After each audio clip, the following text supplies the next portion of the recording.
Hello guys, स्वागत है आप लोगों के हेल्थ की एक और नई वीडियो में। तो जैसा कि हम लोगों ने लास्ट एपिसोड में देखा था, एसएस तजू अपने सभी डिसेबल्स के साथ चिंगलियू ट्रेडिंग में पहुंच चुके थे, जहां पे चिंगलियू ट्रेडिंग के शॉपकीपर बहुत ही सावधानी के साथ उन सारे जेट जहाज को कहीं और पे ले जाने की तैयारियां कर रहा था। लेकिन वो अपने इस गंदे इरादे में कामयाब हो पाता उससे पहले एसएस तजू अपने डिसेबल्स के साथ वहां पे पहुंच जाते हैं, जिन्हें देखकर वो शॉपकीपर सीधा अपने घुटनों पे आते हुए एसएस तजू से रहम की भीख मांगने लगा था। और साथ ही साथ वो चुपचाप एसएस तजू को सब कुछ बता चुका था, जिसके अकॉर्डिंग उनसे ये सारा काम लिंग सेट करवा रहा था। पर लिंग सेट का खेल तो एसएस तजू ऑलरेडी खत्म कर चुके थे, इसलिए इन्फॉर्मेशन उनके किसी भी काम की नहीं थी। जिसके चलते जैसे ही एसएस तजू उसके ऊपर अपनी डिवाइन ऑरा का प्रेशर डालते हैं, तो वो शॉपकीपर एसएस तजू को एक और ठिकाने के बारे में बताते हुए कहता है कि हम लोग हर 3 महीनों बाद इन सारे जेट जहाज को यूजियन इमोर्टल पोस्ट नाम के ठिकाने के ऊपर डिलीवर करते हैं। अब ये पता लगने के बाद एसएस तजू वहाँ पे उसकी मेमोरी को इरेज करते हुए उसी अगले ठिकाने की तरफ निकल चुके थे। जिसके बाद यहीं से हमारे अगले एपिसोड की शुरुआत होती है। तो अगले एपिसोड की शुरुआत में हमें उसी इमोर्टल ठिकाने का सीन दिखाया जाता है, जहाँ पे एक इमोर्टल कल्टीवेटर अपनी डिलीवरी का इंतजार कर रहा था। लेकिन जब काफी देर तक उसे वहाँ पे कोई भी खबर नहीं मिलती, तो वो परेशानी के मारे इधर उधर टहलने लगा था। उस मोटे कल्टीवेटर का नाम था हाउरेन, जो कि अभी तक भी वहाँ पे आस लगाए बैठा था कि शायद उसकी डिलीवरी आ जाए। लेकिन जब फिर भी उसे दूर दूर तक कोई दिखाई नहीं देता, तो वो वहाँ पे लोगों को गालियां देते हुए कहता है, न जाने वो लोग कहाँ मर गए, अभी तक तो उन लोगों को आ जाना चाहिए था। ये चिंगलियू ट्रेडिंग के लोग दिन ब दिन आलसी होते जा रहे हैं। लेकिन वो मोटा कल्टीवेटर हाउरेन अभी वहाँ पे ये सब कह ही रहा था कि तभी वहाँ पे उसकी खतरे वाली घंटी बाज उठती है, जिसे देखकर वो वहाँ पे परेशान होते हुए कहता है, क्या हमारे सेट की तरफ कोई खतरा बढ़ रहा है? मुझे पहले ही समझ जाना चाहिए था कि जरूर से यहाँ पे कुछ गड़बड़ है। और ये कहकर वो मोटा कल्टीवेटर हाउरेन जल्दी से वहाँ से भागने की कोशिश करता है। लेकिन जैसे वो वहाँ से भागने के लिए पलटता है, तो अचानक से उसके ऊपर बहुत ही ज्यादा पावरफुल डिवाइन ऑरा प्रेशर पड़ने लगा था, जिसके चलते वो मोटा कल्टीवेटर सीधा वहाँ पे अपने घुटनों पे आ चुका था। और जब वो मोटा कल्टीवेटर अपना पूरा दम लगाकर ऊपर की तरफ देखता है, तो उसे वहाँ पे अपने सामने काफी तेज एनर्जी निकलते हुए दिखाई देती है। और देखते ही देखते उसकी आंखों के सामने एक बहुत बड़ा space time crack portal open हो गया था, जिसके अंदर से एसएस तजू अपने सभी डिसेबल्स के साथ बहुत ही कूल तरीके से निकल कर बाहर आते हैं, जो कि सीधा वहाँ पे उस मोटे के सामने आकर कोल्ड टूर में उससे सवाल करते हुए पूछते हैं, तो क्या तुम हो लिंग सेट के मास्टरमाइंड? लेकिन वो मोटा कल्टीवेटर, जो कि एसएस तजू के बारे में कुछ भी नहीं जानता था, वो वहाँ पे एसएस तजू से कहता है,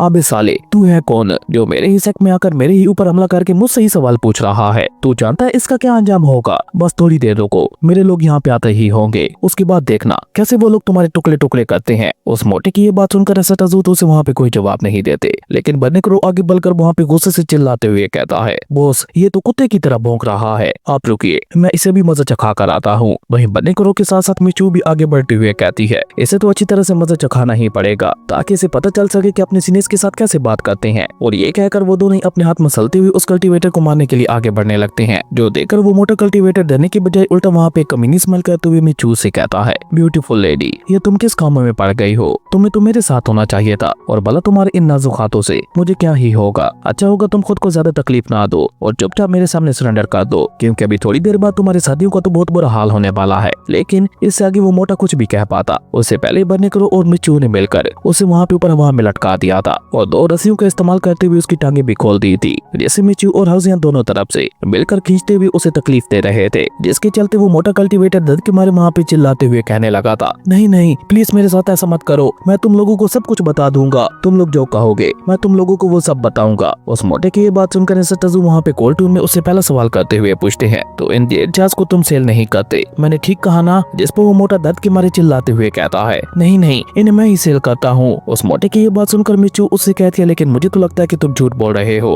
और ये कहकर वो हाउसियन को दोबारा रस्सी खींचने के लिए कहती है, जिसके चलते वो दोनों वहाँ पे एक बार फिर से उसकी टांगों को दोनों तरफ से खींचने लगे थे। जिसके चलते वो मोटा दर्द के मारे वहाँ पे चिल्लाते हुए कहने लगा था, मैं कसम खाकर कहता हूँ वो मैं ही हूँ जो कि जेट जहाज को सेल करता है। जबकि इसी बीच हमें दोबारा वहाँ पे यूपी माउंटेन्स का भी सीन दिखाया जाता है, जहाँ पे इंची अभी तक भी एसएस तजू और उनके डिसेबल्स के ऊपर नजर रखने की कोशिश कर रहा था। और जैसे ही इंची को इस बात का एहसास होता है कि वो लोग अगले ठिकाने तक पहुंच चुके हैं, तो वो खुद भी थोड़ा चौंकते हुए कहता है, जितना ज्यादा मैंने सोचा था ये जू यंग तो उससे ज्यादा तेज निकला, मानना पड़ेगा इस जू यंग के अंदर थोड़ी बहुत स्किल्स तो हैं। अब जाके मुझे समझ आ रहा है कि आखिर मास्टर ने मुझे इससे सुधार रहने के लिए क्यों बोला था। लेकिन अफसोस, मैं इस जू यंग के लिए सब कुछ पहले से ही प्लान कर चुका हूँ। अगर देखा जाए तो मैं अभी भी इससे काफी कदम आगे हूँ। अब भले ही यहाँ पे सोल सर्च टेक्निक का इस्तेमाल क्यों न कर ले, लेकिन ये जिस चीज की तलाश कर रहा है, इस जू यंग को फिर भी उसके बारे में कुछ भी पता नहीं चलने वाला। और ये कहते हुए युनची वहाँ पे यूपी माउंटेन्स की फोक के अंदर ही कहीं गायब हो गया था। दोस्तों, आप लोगों को क्या लगता है, क्या एसएस तजू इस युनची के बारे में पता लगा पाएंगे? नीचे कमेंट करके जरूर बताना। खैर, उसके बाद सीन चेंज होता है, हम दोबारा से एसएस तजू को ही देखते हैं, जो कि वहाँ पे उस मोटे का सच जानने के लिए अपनी सोल सर्चिंग टेक्निक का इस्तेमाल करते हुए अपनी डिवाइन सुप्रीम एनर्जी के एक छोटा सा टुकड़ा उसके सोल सीरियल सिस्टम के अंदर डाल देते हैं, जिसके चलते एसएस टजू को उस मोटे की सारी मेमोरीज दिखाई देने लगी थी। उस मोटे की मेमोरी से एसएस टजू को जानने को मिलता है कि वो मोटा कल्टीवेटर एक बहुत ज्यादा घटिया किस्म का इंसान था। गरीबों के ऊपर अत्याचार करना तो उसका सबसे पसंदीदा काम था। वो कभी भी किसी गरीब को परेशान करने का मौका अपने हाथों से नहीं जाने देता था। एक दिन इसी तरह से जब एक बुढ़िया उसके रास्ते में आती है तो वो उस बुढ़िया के ऊपर भी रहम नहीं दिखाता। वो उस बुढ़िया को लात मार के नीचे गिराते हुए कहता है कि तुम्हारी इतनी हिम्मत, तुमने मेरा रास्ता रोका। अब ये देखकर जैसे उस बुढ़िया की पोती अपनी दादी को संभालने के लिए आगे बढ़ती है तो वो मोटा ठरकी उसे भी वहाँ पे पकड़ चुका था। उस मोटे की ये मेमोरीज देखकर निंगजू वहाँ पे एक बार फिर से अपना दिमाग लगाते हुए एसएस टजू से कहती है, एसएस ये सब देखकर तो ऐसा महसूस हो रहा है कि शायद इस मोटे की मेमोरीज के साथ छेड़छाड़ की गई है और ऊपर से इसकी मेमोरी के अंदर उन जेड बोटल्स का भी कुछ पता नहीं चल पा रहा। अब हम लोग क्या करें, हमारी सारी मेहनत बेकार गई। जिस पे एसएस टजू आगे बढ़कर कोर्टून में उसे जवाब देते हुए बताते हैं कि सबूत तो हमारी आंखों के सामने है, बस जरूरत है तो उसे तलाश करने की। और ये कहकर एसएस टजू वहाँ पे एक बार फिर से अपनी सोल सर्च टेक्निक का इस्तेमाल करते हुए चुटकी बचा देते हैं, जिसके चलते अब एसएस टजू वहाँ पे उसकी मेमोरीज के अंदर मौजूद हर एक छोटी मोटी चीज को देख पा रहे थे। और इसी दौरान वहाँ पे सारी चीजों को चेक करते हुए एसएस टजू को वहाँ पे एक सिंबल दिखाई देता है, जो कि अब उन लोगों के लिए अगला सबूत होने वाला था। खैर उस सिंबल को देखकर मिचू वहाँ पे ज्यादा देर ना करते हुए जल्दी से उसकी ड्राइंग बना देती है, जिसके साथ ही एसएस टजू उन सभी को लेकर उस मोटे की मेमोरी से बाहर आ चुके थे। जहाँ बाहर आने के बाद उस मोटे को नीचे जमीन पे लेटाया जाता है, जहाँ पे मिचू उसे वो सिंबल दिखाते हुए कहती है, बताओ मुझे इस सिंबल के बारे में तुम क्या जानते हो। लेकिन जैसे ही वो मोटा कल्टीवेटर हाउरेन उस सिंबल को देखता है तो वो डर के मारे अपना मुंह ही फेर लेता है, जो देखकर मिचू उसके ऊपर गुस्सा होते हुए कहती है कि तुम डर क्यों रहे हो, अभी थोड़ी देर पहले तक तो तुम बहुत बड़ी बड़ी बातें कर रहे थे। अब बताओ मुझे आखिर तुम इस सिंबल के बारे में क्या जानते हो। जिसपे वो मोटा कल्टीवेटर हाउरेन ने डर के मारे जवाब देते हुए मिचू को बताता है, ये हुआंग टियान सेट का सिंबल है। और ये कहकर वो मोटा कल्टीवेटर जल्दी से खुद को संभाल कर मिचू से कहता है, और भला मैं हुआंग टियान सेट के लोगों से क्यों डरूंगा, वो तो बस उल्टा लटकने की वजह से मुझे थोड़े चक्कर आ रहे थे। उस मोटे कल्टीवेटर हाउरेन की ये बात सुनकर निंगयू एसएस टजू से कहती है कि भले इस मोटे की सारी मेमोरी खत्म कर दी गई है, लेकिन इसके सबकॉन्शियस माइंड के अंदर अभी भी इसकी कुछ पुरानी यादें बाकी हैं, क्योंकि अगर ऐसा ना होता तो ये अचानक से सिंबल को देखकर इस तरह से डरता क्यों। ये इसकी बॉडी ने खुद ब खुद ही रिएक्शन दिया था, जबकि अब ये सिंबल को देखकर कह रहा है कि इसे हुआंग टियान सेट से कोई डर नहीं। निंगयू की ये बात सुनकर बनने को वहाँ पे आगे बढ़ते हुए उससे कहता है, तो इसका मतलब है कि उन जेड जार्स यानी उन जेड बोटल्स का ताल्लुक जरूर से हुआंग टियान सेट के साथ है। इसलिए मेरे ख्याल से अब हम लोगों को इसके बारे में पता लगाने के लिए हुआंग टियान सेट में जाना होगा। बनने करो की ये बात सुनकर एसएस टजू वहाँ पे अपनी स्पेस टाइम पावर का इस्तेमाल करके दोबारा से टेलीपोर्टेशन फॉर्मेशन को एक्टिवेट करते हुए उन लोगों से कहती है, चलो हम लोग हुआंग टियान सेट में जा रहे हैं। और ये कहकर वो सभी लोग वहाँ पे एक एक करके उस टेलीपोर्टेशन फॉर्मेशन से होते हुए वहाँ से गायब हो चुके थे, जबकि पीछे की तरफ वो मोटा कल्टीवेटर हाउरेन अभी तक भी वहाँ पे उसी तरह से लटका हुआ था। वो उन सभी लोगों को वहाँ पे इस तरह से गायब होते हुए देखकर कहता है, अब सालो कहाँ जा रहे हो, मुझे तो नीचे उतारो। और ये कहकर उस मोटे कल्टीवेटर हाउरेन को वहाँ पे जितनी गालियां आती थी वो वहाँ पे भाग चुका था, जिसके बाद वो वहाँ पे अपना पूरा दम लगाकर चिल्लाते हुए किसी को अपनी मदद करने के लिए बुलाने लगा था। लेकिन उसके चिल्लाने की वजह से वहाँ पे कोई उसकी मदद करने के लिए तो नहीं आता, उल्टा जंगली जानवर उसकी तरफ अट्रैक्ट होने लगे थे। और जब काफी देर तक उसकी मदद करने के लिए वहाँ पे कोई भी नहीं आता तो बेचारा वो मोटा कल्टीवेटर हाउरेन रोते हुए कहने लगा था, प्लीज कोई तो आ जाओ, कोई तो आकर मेरी मदद करो, मैं हमेशा यहाँ पे ऐसे लटका नहीं रह सकता। लेकिन अभी वो वहाँ पे रोते हुए ये सब कह ही रहा था कि तभी उसे अपने पीछे किसी की आवाज सुनाई देती है। और जब वो पलटकर पीछे की तरफ देखता है तो वहाँ पे एक बहुत बड़ा व्हाइट टाइगर बीस्ट पहुंच चुका था, जो कि वहाँ पे गुस्से से उस मोटे कल्टीवेटर को ही घूर रहा था। जो देखकर तो बेचारा उस मोटे कल्टीवेटर हाउरेन की आंखें ही बाहर आने को हो जाती हैं, जबकि वो व्हाइट टाइगर बीस्ट तो वहाँ पे उसे देखकर एक जोरदार दहाड़ मारते हुए उसे निकल चुका था। जिसके बाद सीन चेंज होते में हुआंग टियान सिटी के एक मार्केट का सीन दिखाया जाता है, जहाँ पे काफी ज्यादा चहल पहल लग रही थी। इसी बीच हम वहाँ पे एक टी स्टॉल को देखते हैं, जैसे एक मोटल बड़ू चला रहा था। सभी लोगों से वहाँ पे अंकल जियाओ कहते थे। हालांकि अंकल जियाओ था तो एक मोटल, लेकिन फिर भी वो काफी सारे मोटर कल्टीवेटर्स को जानता था। इवन आज भी हुआंग टियान सेट के मोटर कल्टीवेटर जिसका नाम चुमू था वो उससे मिलने के लिए आया हुआ था, जिसे देखकर अंकल जियाओ वहाँ पे मुस्कुराते हुए कहता है, ये मोटल चिमू आपकी चाय आ रही है। और जैसे ही अंकल जियाओ जाकर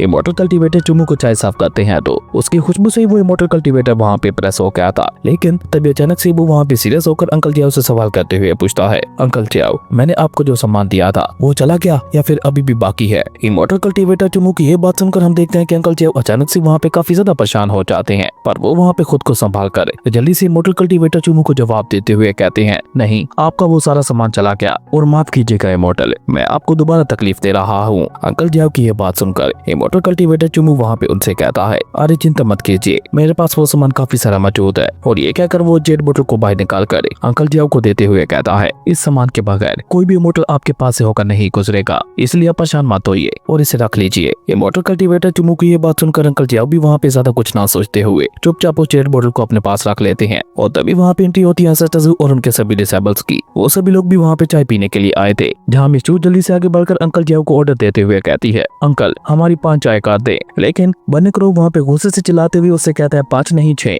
मैं भी तो हूँ, तुम मुझे भूल गई। जिस पे अंकल जियाओ मुस्कुराते हुए उन लोगों से कहते हैं, आप लोग चिंता मत कीजिए, आप लोग जितनी चाय कहेंगे आपको मिलेगी। और ये कहकर अंकल जियाओ पलटकर वहाँ पे मोटर कल्टीवेटर जुमू की तरफ देखते हैं, जो कि हमें अपना सर हिलाकर अंकल जियाओ को उन सभी को चाय साफ करने के लिए कह देता है, जो देखकर अंकल जियाओ भी वहाँ पे चाय तैयार करने के लिए चले जाते हैं। जबकि एंसेस्टर वहाँ पे एक टेबल को देखकर अपने हेलगोड वाले सिंहासन को बाहर निकालकर उसके पास ही बैठ जाते हैं, जो देखकर हाउजियन और मिचू दोनों ही जल्दी से आगे बढ़कर एंसेस्टर के लिए उस टेबल को साफ करने लगे थे। और तभी अंकल जियाओ वहाँ पे चाय को लेकर आते हुए उन सभी से कहते हैं, चाय तैयार है। और जैसे ही अंकल जियाओ वहाँ पे चाय को टेबल के ऊपर रखते हैं तो उसकी खुशबू से ही सभी लोग वहाँ पे चाय को पीने के लिए और भी ज्यादा एक्साइटेड हो चुके थे। और बन्नी क्रो जो कि वहाँ पे सबसे ज्यादा आगे था, वो जल्दी से टेबल के ऊपर आते हुए एक ही झटके के साथ पूरी की पूरी चाय को खत्म कर देता है, जिसे पीने के बाद वो वहाँ पे स्माइल करते हुए कहने लगा था, इतनी ज्यादा कमाल की चाय, ऐसी कमाल की चाय तो आज तक मैंने अपनी लाइफ में कभी नहीं पी, मजा ही आ गया। मैं तो ऐसी कमाल की चाय पीने के लिए मरने को तैयार हूँ। अब बन्नी क्रो की ये बात सुनकर हम देखते हैं कि बाकी सभी लोग भी अपनी अपनी चाय उठा लेते हैं। वहीं बन्नी क्रो को इस तरह से अपनी चाय की तारीफ करते हुए देखकर अंकल जियाओ उसका शुक्रिया अदा करते हैं, जबकि पीछे की तरफ मौजूद एंसेस्टर उस चाय को स्मेल करते हुए कहते हैं, इस चाय के अंदर कुछ मौजूद है। अब एंसेस्टर को इतना कहना था कि एंसेस्टर के सभी रिसर्वर्स जो कि वहाँ पे मजे लेकर चाय पी रहे थे, वो उस चाय को बाहर फेंक देते हैं और जल्दी से चौंकते हुए कहते हैं, क्या इस चाय के अंदर कुछ मौजूद है? इवन बन्नी क्रो तो गुस्से से वहाँ पे चाय का कप तोड़कर चिल्लाते हुए उस बुढ़ाऊ से कहने लगा था, हे बुढ़ाऊ बताओ हमें, तुमने इस चाय के अंदर क्या डाला था? जबकि हाउजियन तो अपनी पाम टेक्निक से उसके ऊपर हमला करने के लिए उसके पास पहुंच चुका था, लेकिन हाउजियन अपने अटैक को उसके फेस के पास जाकर रोकते हुए कहता है, ये तो एक मोटल है, क्योंकि इसकी बॉडी के अंदर मुझे कोई भी स्पिरिचुअल एनर्जी महसूस नहीं हो रही। हाउजियन की ये बात सुनकर मिचू भी अपने चाय का कप नीचे रखते हुए उससे कहती है, तो क्या हो गया कि अगर ये काम इंसान है तो क्रिमिनल होता है, फिर चाहे वो इमोर्टल हो या फिर आम मोटल, तुम लोग को मत और इसके ऊपर हमला करो। मिचू की ये बात सुनकर हम देखते हैं कि हाउजियन वहाँ पे एक बार फिर से अपनी पाम टेक्निक को एक्टिवेट करते हुए उस बुढ़ाऊ के ऊपर हमला करने की कोशिश करने लगा था, लेकिन वो अपने उस खतरनाक अटैक का इस्तेमाल करते हुए उस बुढ़ाऊ के ऊपर हमला कर पाता। उससे पहले ही हम देखते हैं कि मोटर कल्टीवेटर चुमू बीच में आते हुए अपनी सोड एनर्जी का इस्तेमाल करके हाउजियन के अटैक को डिस्ट्रॉय करते हुए कहता है, अंकल जियाओ की कोई गलती नहीं है, मैंने उन्हें वो चीज चाय के अंदर डालने के लिए कही थी। और ये कहकर मोटर कल्टीवेटर चुमू वहाँ पे अपनी सोड के ऊपर अपने हाथ कसते हुए उनका मुकाबला करने के लिए रेडी हो गया था, जो देखकर तो पीछे की तरफ हम देखते हैं कि बन्नी क्रो के साथ साथ बाकी सभी लोग भी मोटर कल्टीवेटर चुमू के ऊपर हमला करने के लिए रेडी हो चुके थे। जबकि एंसेस्टर उस चाय का सिप लेते हुए कहते हैं, इसके अंदर 100 फ्लावर्स हनी डाला गया है, जो कि बहुत ही ज्यादा रेयर होता है, क्योंकि Honey flowers king Ming range के बाद ही उगते हैं, इसलिए फ्लावर हनी के चलते इस चाय का फ्लेवर इतना ज्यादा कमाल का आ रहा है, वाकई मानना पड़ेगा, ये चाय काफी ज्यादा कमाल की है। और ये कहकर एंसेस्टर अंकल जियाओ की तारीफ करते हुए कहते हैं, नाइस, बहुत अच्छे। अब एंसेस्टर की ये बात सुनकर तो हम देखते हैं कि उनके सभी रिसर्वर्स का मुंह वहाँ पे खुला का खुला रह गया था। कहा बेचारे वो समझ रहे थे कि चाय के अंदर पॉइजन होगा, और अब उन्हें एंसेस्टर से जानने को मिल रहा था कि चाय के अंदर तो हनी फ्लावर है, जो कि चाय के टेस्ट को और भी ज्यादा बढ़ा रहा था। वहीं एंसेस्टर की ये बात सुनकर हम देखते हैं कि मोटर कल्टीवेटर चुमू एंसेस्टर से इंप्रेस होकर उन्हें ग्रीट करते हुए कहता है, इमोर्टल ब्रदर, आपने वाकई मुझे इंप्रेस कर दिया।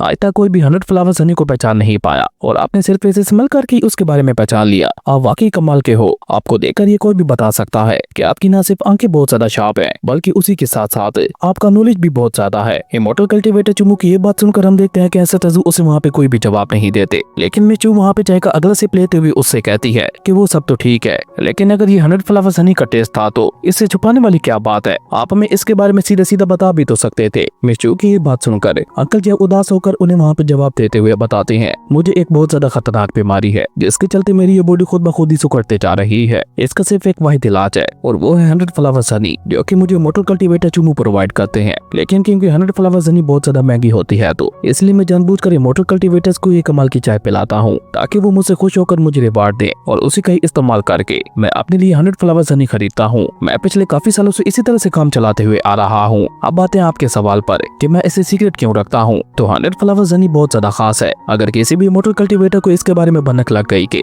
मेरे पास 100 फ्लावर्स हनी है, तो कोई भी उसे मुझसे छीनने की कोशिश कर सकता है, इसलिए मैं हमेशा इस बात को छुपा के रखता हूँ। ये तो आपके बॉस कमाल के हैं, वरना आप लोगों को भी 100 फ्लावर्स हनी के बारे में कभी भी पता नहीं चलने वाला था। अंकल जियाओ की ये सारी बातें सुनकर एंसेस्टर वहाँ पे उसकी तरफ देखते हुए कोल्ड टून में कहते हैं, तुम्हारी बॉडी के अंदर कोल्ड पॉइजन है। और ये कहकर एंसेस्टर वहाँ पे कोल्ड लुक के साथ इमोर्टल कल्टीवेटर चुमू की तरफ देखते हुए कहते हैं, तो क्या तुमने वो पॉइजन इसकी बॉडी के अंदर डाला था? एंसेस्टर की ये बात सुनकर हम देखते हैं कि अंकल जियाओ के साथ साथ इमोर्टल कल्टीवेटर चुमू को भी एक बहुत बड़ा झटका लगता है, और इमोर्टल कल्टीवेटर चुमू तो वहाँ पे एंसेस्टर से कहता है, मुझे तो लगता है कि आपको कोई गलतफहमी हो रही है, क्योंकि अंकल जियाओ को जो बीमारी है उसमें उनकी बॉडी सुकड़ रही है। भला कोल्ड पॉइजन किसी की बॉडी को कैसे सिकोड़ सकता है? इमोर्टल कल्टीवेटर चुमू की ये बात सुनकर हम देखते हैं कि एसेटाज़ू उसे वहाँ पे कोई भी जवाब नहीं देते। वो वहाँ पे अपनी डिवाइन सुप्रीम एनर्जी का इस्तेमाल करते हुए अपनी डिवाइन सुप्रीम एनर्जी का एक छोटा सा टुकड़ा अंकल जियाओ की बॉडी के अंदर इंजेक्ट कर देते हैं, जो कि जैसे जाकर अंकल जियाओ को लगता है तो अंकल जियाओ उड़ते हुए सीधा पीछे जा कहते हैं। और वो एनर्जी उन्हें वहाँ पे इतनी ज्यादा तकलीफ पहुंचा रही थी कि देखने से ऐसा लग रहा था कि वो उस एनर्जी के अंदर चल रहे हैं। और उन्हें वहाँ पे इस तरह से उस एनर्जी में तड़पते हुए देखकर इमोर्टल कल्टीवेटर चुमू वहाँ पे अंकल जियाओ से कहता है, अंकल जियाओ आप ठीक तो है ना? और ये कहकर इमोर्टल कल्टीवेटर चुमू अपनी सोट का इस्तेमाल करते हुए उस एनर्जी को काटने की कोशिश करता है। लेकिन हम देखते हैं कि जैसे ही उसकी सोट जाकर उस एनर्जी के साथ टकराती है तो वो वहाँ पे उड़ते हुए खुद ही पीछे जा गिरा था और उसकी अपनी हालत वहाँ पे खराब हो चुकी थी, जो देखकर वो वहाँ पे किसी तरह से खुद को संभालते हुए एसेटाज़ू से कहता है, अंकल जियाओ एक मामूली से मोर्टल है, आखिर तुम लोग उन्हें इस तरह से टॉर्चर क्यों कर रहे हो? अगर तुम लोगों को चाय वाली बात का इतना ही ज्यादा गुस्सा है तो मेरे ऊपर अटैक करो, क्योंकि सारी गलती तो मेरी है। लेकिन इमोर्टल कल्टीवेटर चुमू की ये सारी बातें सुनकर भी एसेटाज़ू से वहाँ पे कोई जवाब नहीं देते। तब तक एसेटाज़ू की डिवाइन सुप्रीम एनर्जी वहाँ पे अंकल जियाओ को पूरी तरह से ठीक कर चुकी थी। और जैसे ही अंकल जियाओ वहाँ पे ठीक होते हैं तो वो इमोर्टल कल्टीवेटर चुमू को अपने पास आने के लिए कहते हैं, जो देखकर इमोर्टल कल्टीवेटर चुमू भी जल्दी से भाग कर अंकल जियाओ के पास जाते हुए उन्हें संभालने की कोशिश करने लगा था। जो देखकर अंकल जियाओ वहाँ पे मुस्कुराते हुए इमोर्टल कल्टीवेटर चुमू से कहते हैं, मुझे बहुत ही ज्यादा अजीब महसूस हो रहा है। आज पहली बार मुझे ऐसा लग रहा है कि मैं पूरी तरह से ठीक हूँ। और ये कहकर वो अपने हाथ को देखते हुए कहते हैं, देखिए इमोर्टल कल्टीवेटर चुमू, मैं ठीक हो चुका हूँ। अंकल जियाओ की ये बात सुनकर जब इमोर्टल कल्टीवेटर चुमू भी उनके हाथ को देखता है तो वो खुद भी वहाँ पे हक्का बक्का रह गया था। जबकि नीचे की तरफ हम देखते हैं कि अंकल जियाओ की खुशी का तो वहाँ पे कोई ठिकाना ही नहीं था। वो जल्दी से वहाँ पे एसेटाज़ू के सामने झुककर उनका शुक्रिया अदा करते हुए कहते हैं, थैंक यू इमोर्टल, मेरी इतनी ज्यादा मदद करने के लिए। जो देखकर तो इमोर्टल कल्टीवेटर चुमू भी खुद को संभाल कर एसेटाज़ू से सवाल करते हुए पूछता है, क्या आप मुझे बता सकते हैं कि आपने ये सब कैसे किया? अंकल जियाओ को तो मेरे मास्टर भी ठीक नहीं कर पाए थे, जबकि आपने तो उन्हें हाथ लगाए बगैर ही उन्हें पूरी तरह से ठीक कर दिया। जिस पर एसेटाज़ू उसे कोल्ड टून में जवाब देते हुए बताते हैं कि ये काम इतना भी मुश्किल नहीं था, इसे कोई भी ठीक कर सकता था। मुझे तो लगता है कि तुम्हारा मास्टर इसे ठीक करना ही नहीं चाहता था, इसलिए वो जानबूझकर इसकी बीमारी को और ज्यादा बढ़ा रहा था। एसेटाज़ू की ये बात सुनकर मिचू आगे बढ़कर इमोर्टल कल्टीवेटर चुमू से कहती है, ओ तो ये बात है, तभी मैं सोचूं तुम एक आम इंसान के ऊपर इतनी ज्यादा एहसान क्यों कर रहे हो? पहले तो तुम लोग उसे पॉइजन देते हो और फिर 100 फ्लावर्स हनी देकर उसके ऊपर एहसान जताते हो। मिचू की ये बात सुनकर हम देखते हैं कि इमोर्टल कल्टीवेटर चुमू वहाँ पे गुस्सा होते हुए कहता है, नहीं ऐसा बिल्कुल भी नहीं है और मेरे मास्टर ऐसा हरगिज नहीं कर सकते। तुम लोग उनके ऊपर झूठा इल्जाम लगा रहे हो। मेरे मास्टर हुआंग टियान सेट के मास्टर है, तो फिर एक इमोर्टल सेट का मास्टर एक मामूली इंसान को चोट क्यों पहुंचाना चाहेगा? वो तो बहुत ही ज्यादा ईमानदार और नेक दिल है, वो हमेशा गरीब लोगों की मदद करते हैं। ये बात हुआंग टियान सिटी के अंदर सभी लोग जानते हैं, इसलिए चाहे कुछ भी हो जाए लेकिन मैं तुम लोगों की बातों के ऊपर यकीन नहीं करने वाला। इमोर्टल कल्टीवेटर चुमू की ये बात सुनकर मिचू वहाँ पे उससे कहती है, अगर ऐसी बात है तो तुम्हारा सेक्ट मास्टर अंकल जियाओ की बीमारी को ठीक क्यों नहीं कर रहा था, जिसे ठीक करना इतना ज्यादा मुश्किल भी नहीं था। अभी तुमने खुद ही देखा होगा कैसे हमारे एंसेस्टर ने बिना इसे छुए ही इसे पूरी तरह से ठीक कर दिया। तुम्हारे पास इस बात का क्या जवाब है? मिचू की ये बात सुनकर हम देखते हैं कि एक पल के लिए तो इमोर्टल कल्टीवेटर चुमू वहाँ पे चुप हो गया था, लेकिन वो वहाँ पे कुछ सोचते हुए उन लोगों से कहता है, अगर तुम लोगों को मेरी बातों के ऊपर यकीन नहीं हो रहा तो चलो मेरे साथ आओ, मैं तुम लोगों को अपने सेक्ट मास्टर के साथ मिलवाता हूँ। उनसे मिलकर ही तुम लोगों को यकीन हो जाएगा कि मैं सच कह रहा था। अब इमोर्टल कल्टीवेटर चुमू की ये बात सुनकर एसेटाज़ू अपने हेलगोड वाले सिंहासन के ऊपर खड़े होते हुए कोल्ड टून में उससे कहते हैं, चलो हमें रास्ता दिखाओ। एसेटाज़ू की ये बात सुनकर इमोर्टल कल्टीवेटर चुमू भी वहाँ पे उन्हें लेकर अपने हुआंग टियान सेट की तरफ जाने लगा था, जहाँ रास्ते में निंगयू एक बार फिर से अपना दिमाग चलाते हुए एसेटाज़ू से कहती है, ये कल्टीवेटर देखने से तो बिल्कुल भी किसी क्रिमिनल की तरह नहीं लग रहा, लेकिन फिर भी ये इतना ज्यादा अच्छा बन रहा है कि मुझे अब धीरे धीरे इसके ऊपर शक हो रहा है। निंगयू की ये बात सुनकर एसेटाज़ू उन्हें वहाँ पे कोल्ड टून में जवाब देते हुए बताते हैं कि अंकल जियाओ की बॉडी के अंदर जो कोल्ड पॉइजन था, मुझे उसे इमोर्टल कल्टीवेटर चुमू की टेक्निक का ऑरा महसूस हो रहा था, यानी कि उसने उनकी बॉडी के अंदर कोल्ड पॉइजन डाला था। जिस पे लिंगू एसेटाज़ू से सवाल करते हुए पूछता है कि वो सब तो ठीक है, लेकिन इस सब में उसका क्या फायदा? और ऊपर से अंकल जियाओ तो एक मामूली से आम इंसान है, एक मामूली से इमोर्टल को पॉइजन देने से भला क्या होगा? मुझे तो समझ नहीं आ रहा कि आखिर ये लोग इमोर्टल को पॉइजन देकर क्या साबित करना चाहते हैं। और ये कहकर लिंगू वहाँ पे आसपास के लोगों को देखते हुए कहने लगा था, ये बात वाकई बहुत ज्यादा अजीब है। लेकिन तभी मिचू वहाँ पे आगे आते हुए उन सभी लोगों से कहती है, कुछ लोग इतने ज्यादा इबल होते हैं कि उन्हें इस बात से फर्क नहीं पड़ता कि सामने वाला मोर्टल है या फिर इमोर्टल है, उन्हें सिर्फ अपने मकसद की चिंता होती है। ऐसे घटिया लोगों के दिल में किसी के लिए भी रहम नहीं होता, और मुझे लगता है कि हुआंग टियान सेट के ये लोग बिल्कुल वैसे ही है। खैर इसी तरह से आपस में बातें करते हुए वो लोग हुआंग टियान सेट के इंट्रेंस गेट पे पहुंच जाते हैं, जहाँ पे इमोर्टल कल्टीवेटर चुमू उन्हें अपना हुआंग टियान सेट दिखाते हुए कहता है, मैं आप सभी लोगों का हमारे हुआंग टियान सेट के अंदर स्वागत करता हूँ। और इसी के साथ ही हमें वहाँ पे हुआंग टियान सेट का एक बहुत बड़ा इंट्रेंस गेट दिखाया जाता है, जिसके साथ ही हमारा ये कमाल का एपिसोड यहीं पे खत्म हो गया था। दोस्तों अगर आप लोगों को ये वीडियो अच्छी लगी तो लाइक कर दें और अगर चैनल पे नए आए हो तो सब्सक्राइब करते जाना। तो मिलते हैं एक नई वीडियो में, तब तक के लिए बाय।